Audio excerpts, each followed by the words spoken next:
100 करोड़ का संकट, कमाल का ताना दिया मंदिर में भगवान ने। कहीं हमेशा मांगने ही आते हो, कभी मुझसे मिलने भी आ जाया करो। एक सेठ जी पर बहुत पैसा था, उनके पास बहुत बड़े बड़े बिजनेस चल रहे थे और जैसे जैसे उनका बिजनेस बढ़ता जा रहा था, उस सेठ की भक्ति प्रभु में बढ़ती जा रही थी। लेकिन समस्या यह थी कि सेठ जी के पास, उस व्यापारी के पास में समय नहीं था कि भगवान की भक्ति करे। तो बहुत सारे मंदिर तो उन्होंने बनवाया, लेकिन स्वयं कभी पूजा करने के लिए नहीं। उन्होंने मंदिर में पुजारी रख दिए और पुजारी को नियुक्त कर दिया कि आपको सुबह शाम की इन मंदिरों में पूजा करनी है। तो वह सेठ घर में बैठकर खुश हो जाता था कि मंदिर में पुजारी तो रख दिए हैं, सब वह भगवान की पूजा करते होंगे, वहां सब संभाल लेंगे और इससे ज्यादा भगवान को चाहिए ही क्या। लेकिन एक बार उनके बिजनेस में बहुत बड़ा घाटा हुआ।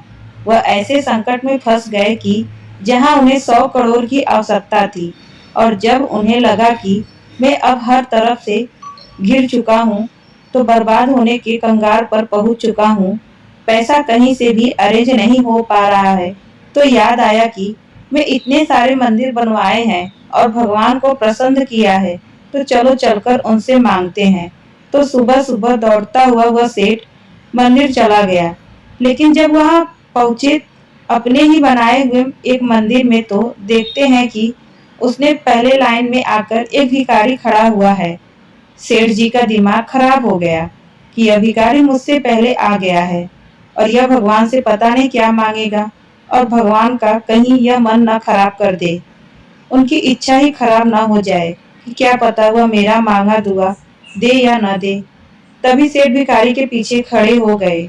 अब सेठ यह सोच रहे थे कि यह क्या मांगने आया है, भिखारी को क्या चाहिए। और भिखारी यह सोच रहा था कि सेठ जी भी यहाँ मांगने के लिए आए हुए हैं और इन सेठ जी को अब क्या चाहिए, इन्हें भगवान ने तो इतना कुछ दिया है।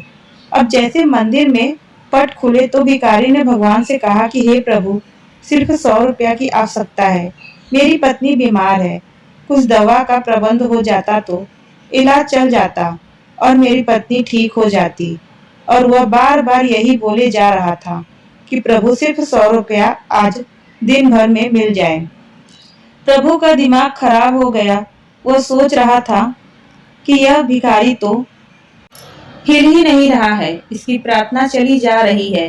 तभी सेठ जी ने बिना देरी किए उस भिखारी के हाथ में 100 का नोट रखा और कहा, जाओ निकलो यहाँ से।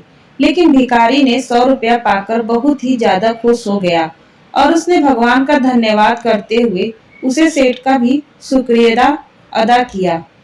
अब सेठ जी भगवान से हाथ जोड़कर कहने लगे कि प्रभु, उस भिखारी को तो मैं भगा दिया 100 रुपया देकर, अब आप मेरी सुन लो, मुझे 100 करोड़ रुपए चाहिए। भगवान कहीं से भी इसका इंतजाम कर दो, प्रभु बस मुझ पर भी कृपा बरसा दो। ऐसे ही वह मंदिर में बोले जा रहे थे बार बार।